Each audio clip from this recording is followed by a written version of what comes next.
Mungkin kalian sudah sering mendengar bahwa Jepang adalah negara dengan budaya disiplin yang baik. Ada juga yang menyebutkan bahwa Jepang menjadi negara maju akibat pola pikir mereka yang didasari oleh jiwa Bushido. Bagaimana tidak, Jepang dikatakan sebagai negara maju dan bahkan Jepang menjadi salah satu negara industri pertama di Asia. From a super fortress many miles away.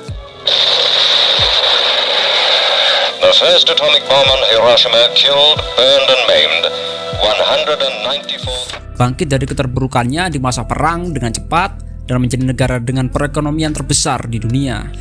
Pada masanya, Jepang menjadi negara pusat dari budaya populer dan juga industri baik elektronik hingga otomotif. Namun pertanyaannya, apakah Jepang benar-benar berubah menjadi negara maju akibat dari budaya mereka? Jawabannya tidak, Pak. So, sekarang mari kita bahas hal ini dalam beberapa sesi ke depannya. Merujuk pada buku karya Ibu Susi Ong dengan judul Sakai Keizo, Sakai yang memiliki artian society sedangkan Keizo berarti reformasi.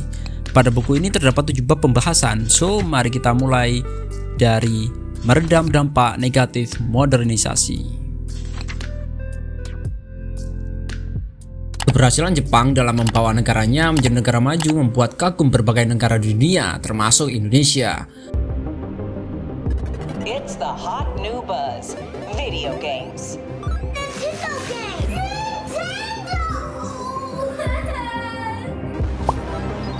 With 95% or more of the market, we were the video game industry, but then it changed. Restorasi Meiji pada tahun 1868 seringkali dianggap sebagai awal dari perjalanan Jepang menuju negara maju seperti saat ini. Namun perlu diketahui bahwa pergantian kepemimpinan itu lantas merubah seluruh kehidupan dan mentalitas masyarakat Jepang. Perubahan ini adalah hasil dari rangkaian usaha yang dilakukan oleh pemerintah dan juga masyarakat Jepang. Perlu diketahui bahwa kala itu kehidupan masyarakat Jepang kurang lebih sama dengan masyarakat di negara lain yang masih belum berkembang. Bahkan pola pikirnya pun masih sama, malas, tidak disiplin, suka membuang sampah sembarangan, suka foya-foya, dan lain sebagainya. Semua itu perlahan berubah ketika pemerintah dan juga masyarakat, terutama kalangan menengah ke atas di Jepang, sadar bahwa negara mereka tertinggal dari negara lain. Pemerintah mulai memperbaiki diri mereka seperti pergantian pajak dari beras menjadi uang dan juga mulai berusaha merambah dunia industri seperti di Eropa pada saat itu.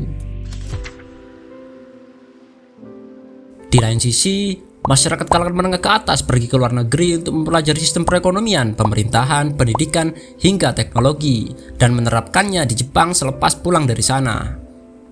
Pemerintah Jepang pun mendukung inisiatif ini dengan mengirim pemuda-pemudi yang memiliki keinginan untuk belajar di Eropa atau Amerika yang nantinya diharapkan dapat kembali ke Jepang dan berkontribusi dalam pembangunan negara.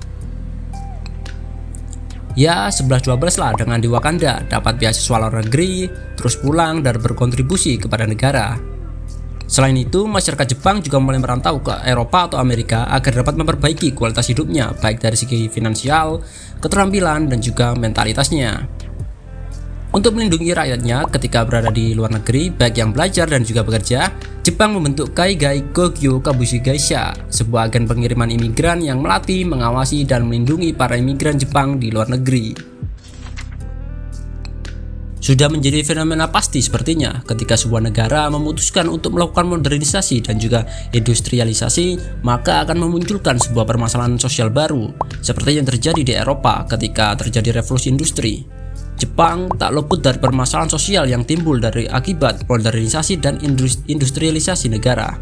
Problematika yang muncul biasanya adalah kesenjangan sosial yang makin kentara di kehidupan masyarakat. Orang-orang yang tak mampu mengikuti perkembangan modernisasi akan kesulitan untuk bertahan hidup. Dari permasalahan tersebut memunculkan respon dari masyarakat, baik dari kritik prinsip pemerintahan, penggaungan sosialisme, pembentukan serikat buruh, hingga pembuatan kebijakan sosial yang pro buruh. Kebijakan modernisasi mendapatkan protes dari kalangan masyarakat sipil karena merasa tersingkirkan dalam kegiatan pembangunan nasional. Hal ini juga menyebabkan salah satu tokoh yang berpengaruh dalam restorasi Meiji, yaitu Saigo Takamori, mengundurkan diri dari pemerintahan. Takamori beranggapan bahwa pemerintahan berjalan tanpa adanya konstitusi dan otoriter, sehingga hak-hak sipil terabaikan karenanya.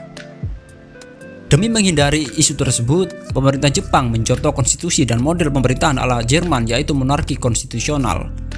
Agar dapat menerapkan model pemerintahan Jerman tersebut, Jepang mengirimkan akademisi dan mahasiswa mereka ke Jerman dan mendirikan Asosiasi Studi Ilmu Tata Negara di Universitas Tokyo. Selain itu, setelah diberlakukannya model pemerintahan monarki konstitusional, Jepang melantik Perdana Menteri pertama mereka, yaitu Ito Hirobumi. Selain masalah kritik terhadap pemerintahan, proses modernisasi mulai menimbulkan dampak nyata kepada masyarakat lapisan bawah di Jepang. Melebarnya kesenjangan sosial, urbanisasi, dan kriminalitas timbul akibat dari modernisasi industri. Para akademisi dan mahasiswa yang sedang menempuh pendidikan di Jerman sadar akan hal itu, mengingat Jerman pun mengalami permasalahan yang sama pada awal modernisasi industri. Demi mencegah melebarnya permasalahan ini, para akademisi dan mahasiswa merumuskan kebijakan-kebijakan preventif agar dapat meminimalisir dampaknya. Karena dirasa permasalahan sosial ini semakin parah, maka para akademisi dan mahasiswa mendirikan Sakai Seisaku Gakkai atau SSG. Didirikannya SSG ini juga dipengaruhi oleh paham sosialisme yang diperoleh dari perantau yang telah pulang dari Amerika Serikat. Seperti yang dijelaskan sebelumnya, Jepang mengalami dampak negatif modernisasi seperti halnya negara-negara di Eropa. Para akademisi dan mahasiswa juga telah menciptakan rumusan-rumusan kebijakan yang sekiranya dapat diterapkan oleh pemerintah melalui SSG. Nah, saat ini mari kita lihat tindakan apa yang dilakukan oleh pemerintah Jepang atas kasus ini. Yang pertama adalah Undang-Undang Otonomi Daerah. Pemerintah Jepang menciptakan kebijakan Undang-Undang Otonomi Daerah tingkat 2 dan menggabungkan wilayah-wilayah tingkat kabupaten atau kota. Mengingat Jepang kala itu adalah negara yang baru menerapkan sistem pemilihan parlemen, ditakutkan terjadi kekacauan karena masyarakat tidak mengerti politik. Maka dari itu, terdapat kriteria-kriteria khusus untuk mencalonkan diri sebagai anggota parlemen. Pastinya kriterianya bukan seorang pengusaha yang pengen dapat proyek dan juga korupsi seperti salah satu negara di planet Mars.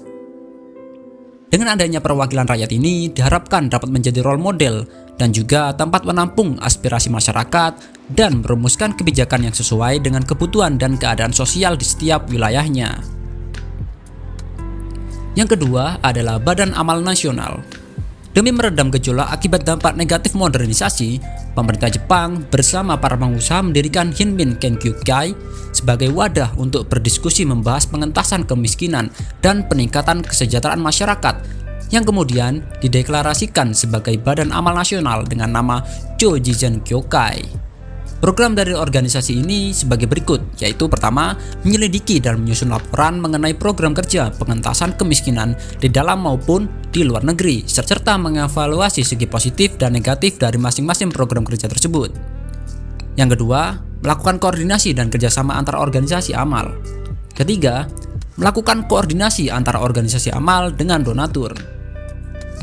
Yang keempat, memberi pengarahan dan mendorong pelaksanaan program kerja amal, serta mendukung pihak yang berwajib dalam pelaksanaan program kerja amal. Berdasarkan penjelasan-penjelasan sebelumnya, dapat dikatakan bahwa untuk menjadi negara modern, Jepang mengalami berbagai cobaan dan dapat mengatasinya dengan baik. Jepang sadar akan ketertinggalannya dengan negara lain dan menginginkan negaranya menjadi negara industri.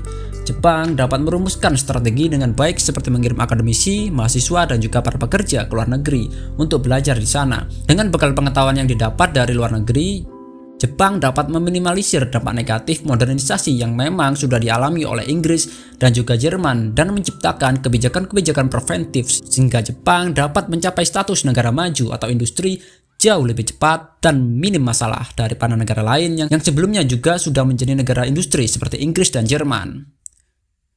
Keberhasilan ini tidak lepas dari pemeran pemerintah, pengusaha, dan kalangan menengah atas, para perantau, akademisi, dan juga para mahasiswa yang berkuliah di luar negeri dan mau kembali ke negaranya tanpa berharap-harap mendapatkan gaji tinggi atau dihormati. Namun, mereka memiliki niatan untuk kembali ke Jepang dan membangun Jepang agar menjadi negara yang makmur. Berbeda dengan oknum mahasiswa di negara Wakanda yang sudah susah-susah dibiayai pakai uang rakyat, malah nggak mau pulang.